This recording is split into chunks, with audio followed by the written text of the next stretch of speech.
400 पार का सपना जो टूटा, उसका बहुत बड़ा कारण ये है कि अनुसूचित जाति का एक 1 कुछ परसेंट वोट बीजेपी से कम हो गया।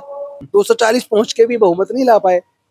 तो जो संविधान बनाने का सपना था वो टूट गया, क्रिमिनल लाने का सपना था वो टूट गया, बहुजनों की जो हकमारी का उनका प्लान था वो टूट गया। जातियों में जो पढ़े हैं, जैसे अगर वाल्मीकि समाज की बात करूं, मेरे बहुत सारे दोस्त हैं जो जज हैं, कई सारे दोस्त हैं जो क्लास 1 ऑफिसर्स हैं, क्लास 2 ऑफिसर्स, इंजीनियर्स हैं। पढ़े तो बड़े, उनमें भी जो पढ़ेगा उसे कोई नहीं रोक पाएगा। हालांकि नौकरी कम है, लेकिन कम में भी जो पढ़ेगा वो हिस्सा ले रहा है। जो पढ़ नहीं पा रहा वो कैसे लेगा?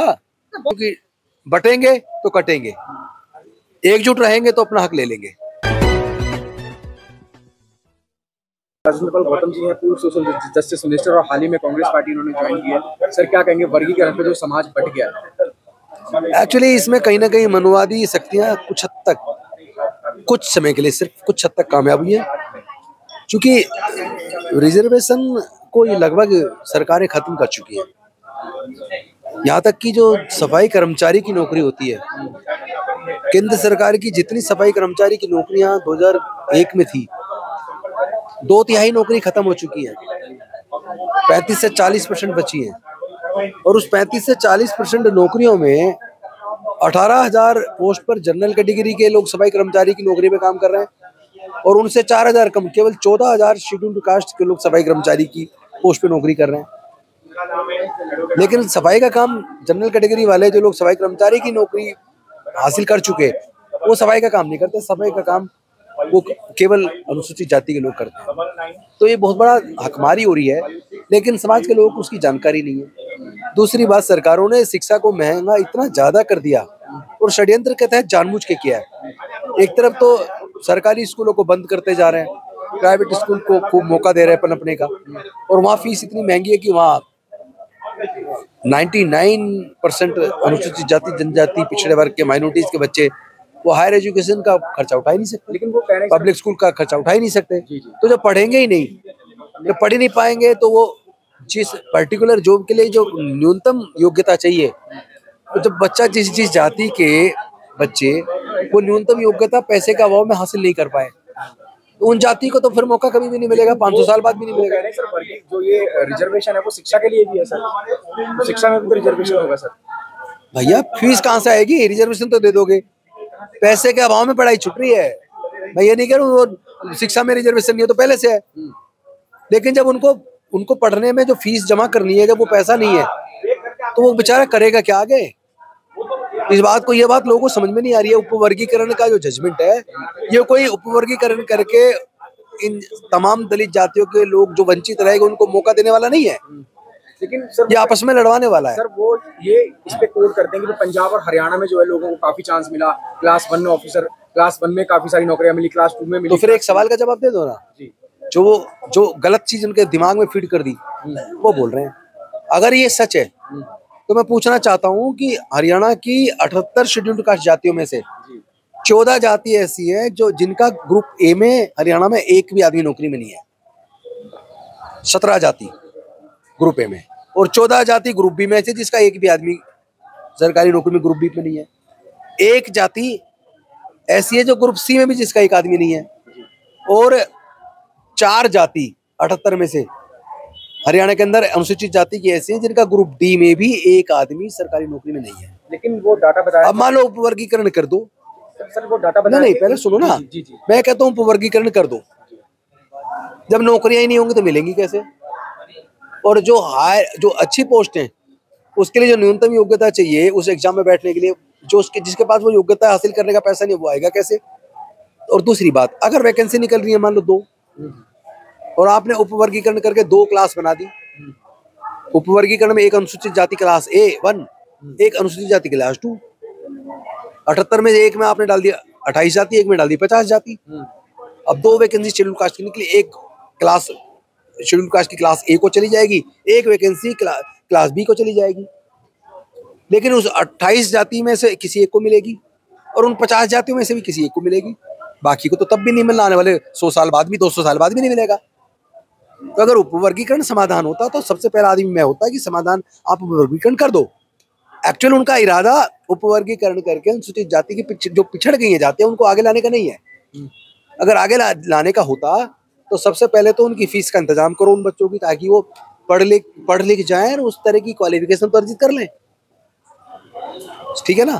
तो 4th क्लास में ही अभी भी जिन जातियों के लोग नहीं आ पा रहे, इसका मतलब सरकार की नीयत डाटा ये दे रहे हैं। सर वो डाटा ये दे रहे हैं जो इसके पक्ष में है वर्गीकरण के। वो कह रहे हैं कि 1995 से 2005 तक जब तक ये वर्गीकरण हरियाणा में लागू रहा तो 6139 नौकरियां जो है ए कैटेगरी को मिलती है और बी कैटेगरी को 6200 कुछ नौकरियां उनको मिलती है। सर तो वर्गीकरण से कहीं ना कहीं वो कहते हैं फायदा हुआ है। देखो ये मैं एक बात समझाना चाहता हूँ जो लोग नहीं समझ रहे जी। सरकारी नौकरी 70% कम हो गई है, 30% बची है। 4th क्लास एम्प्लॉयमेंट 5th पे कमीशन के द्वारा आउटसोर्स कर दिया, ठेके पे चला गया, तो 4th क्लास एम्प्लॉयमेंट तो आपका बैन हो गया। और A group, B group, C group में कॉन्ट्रेक्चुअल भर्ती हो रही है, रेगुलर भर्ती हो नहीं रही है, और उस पर सरकारें चुप है, तो मिलेगा कैसे? देने की तो नौबत ही नजर नहीं आ रही। ठीक है। और तीसरी बात, नौकरियां होंगी तो कुछ मिलेगा ना, नौकरी तो है ही नहीं। फिर सर वर्गीकरण और पढ़ाई भी नहीं बची। वर्गीकरण पे इतना शोर क्यों था सर? इसलिए क्योंकि जो उनकी साजिश थी कि उपवर्गीकरण के नाम पे ना आपस में लड़वा दो।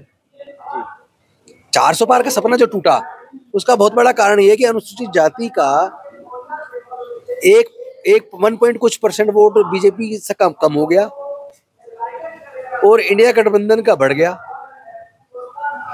उससे क्या हुआ, जो 400 पार का सपना था, भारत के संविधान को बदलने का जो सपना था, रिजर्वेशन को पूरी तरह खत्म करना या क्रीमी लेयर उसमें लागू करने का जो सपना था, वो 400 पार का सपना टूटना, बहुमत से वंचित रह जाना, और सीट तो उनकी 161 आनी थी। 79 सीट तो उन्होंने एक तरीके से धोखा करके फालतू जीत ली, वरना 240 की बजाय उनकी 161 आनी थी।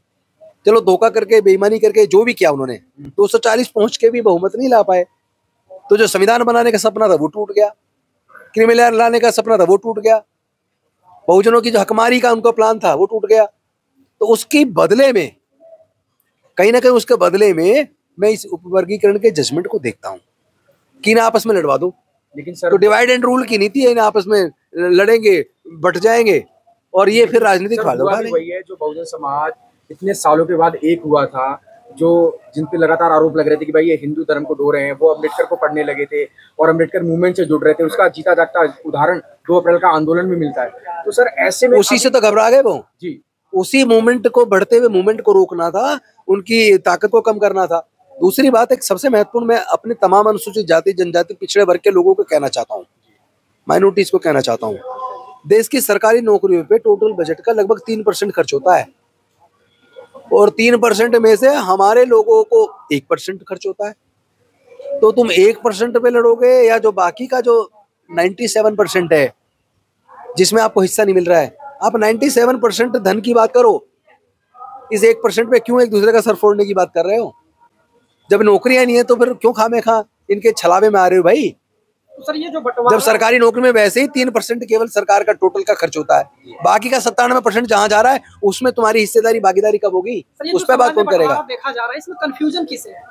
कंफ्यूज कौन है? कंफ्यूज वो लोग हैं जो इसके बारीकियों को नहीं समझते हैं, जो चिंतन नहीं करते हैं, जो लोग पढ़ भी नहीं पाए पैसे के अभाव में, वहां तक पहुंच ही नहीं पाए कि वो एग्जाम में बैठ पाए। वो लोग ये कह रहे हैं होना चाहिए, सख मिलेगा। कैसे मिल जाएगा? कर दो वर्ग, कैसे मिल जाएगा? तो इसी बात को तो बुरा मान जाते हैं कि हमें अनपढ़ कह रहे हैं। नहीं, अनपढ़ नहीं, उनमें भी, उन जातियों में भी जो लोग पढ़े हैं वो आज नौकरी में। उन जातियों में जो पढ़े हैं, जैसे अगर वाल्मीकि समाज की बात करूं, मेरे बहुत सारे दोस्त हैं जो जज हैं, कई सारे दोस्त हैं जो क्लास 1 ऑफिसर्स हैं, क्लास 2 ऑफिसर्स, इंजीनियर्स हैं, पढ़े तो बड़े। उनमें भी जो पढ़ेगा उससे कोई नहीं रोक पाएगा। हालांकि नौकरी कम है, लेकिन कम में भी जो पढ़ेगा वो हिस्सा ले रहा है, जो पढ़ नहीं पा रहा वो कैसे लेगा? बहुत सारी बाइट चल रही है इसमें लेकर कि क्रीमी लेयर भी लागू होना चाहिए। देखिए, इस साजिश में जितना ज्यादा समाज फंसेगा उतना ही प्रॉब्लम आने वाली है। आपको फंसना नहीं है, पहले तो आरक्षण के इतिहास को तो जान ले हमारे लोग।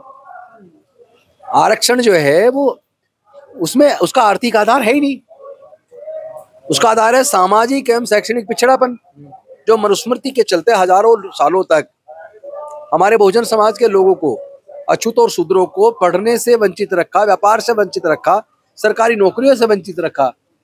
तो तो वो लोग इतने ज्यादा पिछड़ गए कि डॉक्टर बाबा साहब अम्बेडकर के आने के बाद बाबा साहब ने जो संघर्ष किया, उनके परिणाम स्वरूप जो सेपरेट इलेक्टोरल की जो उन्होंने मांग की वो मिला। लेकिन गांधी जी अनशन पर बैठ गए। फिर गांधी जी की जब तबीयत खराब होने लगी, धमकियां मिलने लगी बाबा साहब को कि अगर गांधी जी की डेथ हो गई तो पूरे आपके समाज का कत्लेआम कर देंगे। तो बाबा साहब को लगा कि फिर मैं रिजर्वेशन लेके करूंगा कि अगर पूरे समाज का कत्लेआम कर दिया तो ऐसे मजबूरी में 24 सितंबर 1932 को डॉक्टर बाबा साहब अम्बेडकर जी को गांधी जी के साथ समझौता करना पड़ा। उस समझौते के तहत हमारे लोगों को शिक्षण संस्थानों में, राजनीति में, सरकारी नौकरियों में रिजर्वेशन मिला और उसका आधार है सामाजिक एवं शैक्षणिक पिछड़ापन, आर्थिक नहीं है। तो फिर ये क्रिमिनल की बात कहां से आ गई? अरे जब ईडब्ल्यूएस का अपने जनरल कैटेगरी में जो ईडब्ल्यूएस की जो जनसंख्या है वो मुश्किल से 1.5 से 2% है और आपने 1.5 से 2% लोगों को आपने 10% दे दिया। 52% ओबीसी को तो केवल 27% दे रहे हैं, आधा दे रहे हैं। लेकिन 1.5 से 2% जनरल कैटेगरी के गरीबों को आपने 10% दे दिया। तो ये जो हकमारी कौन कर रहा है? क्या हमारे अनुसूचित जाति जनजाति पिछड़े वर्ग के लोगों को समझ नहीं आ रहा क्या? आप इनकी साजिश में फंस रहे हो। दो बातें कही जा रही है, एक तो कहा जा रहा है कि आरक्षण कोई खा नहीं पाएगा, दूसरा ये कहा जा रहा है कि दलित वर्गों में जो पीछे रह गए वो आगे आ जाएंगे इस फैसले। कैसे आएंगे? जब तक आप उन्हें पढ़ने का इंतजाम नहीं करोगे, उनके लिए रेजिडेंशियल इंग्लिश मीडियम स्कूल नहीं खोलोगे, उनके आगे कॉलेज में पढ़ने की फीस का इंतजाम नहीं करोगे, तब तक कैसे उनको हक दे पाओगे? मैं ये जानना चाहता हूँ। मुझे इसका सवाल का कोई जवाब ही नहीं दे रहा है। जो लोग उस बारीकी को समझ नहीं रहे वो आपस में बहस कर रहे हैं।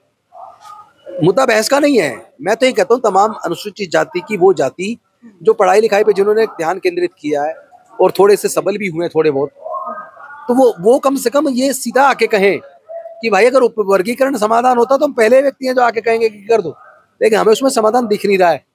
और दूसरी बात, अनुसूचित जाति की कौन कौन सी जाति की कितनी % जनसंख्या है और नौकरियों में उनका कितना प्रतिशत प्रतिनिधित्व मिला, भी तो उसका कोई डाटा नहीं है। तो फिर ये कौन कैसे किस आधार पे कह सकता है कि आपको ज्यादा मिल गया? कैसे कह सकता है कोई? लेकिन समाज तो सर अलग हो गया है ना, अब क्या होगा सर आने वाले? देखिए, हमारा प्रयास है कि इस मनुवादी लोगों की साजिश का पर्दाफाश करके अपने लोगों को एकजुट करके, चूंकि बटेंगे तो कटेंगे, एकजुट रहेंगे तो अपना हक ले लेंगे। ये बात अपने समाज के लोगों को पूरे देश में जाके समझा के जागरूक करके हम अपने इस सामाजिक न्याय के इस आंदोलन को तेज करेंगे। हम रुकने वाले नहीं है और हमें यकीन है कि अनुसूचित जाति जनजाति पिछड़े वर्गों की जो जातियां ज्यादा अभी भी पिछड़ी रह गई हैं वो इस साजिश का समझेंगे और आपस में इस लड़ाई को मिलकर एकजुट होकर लड़ेंगे।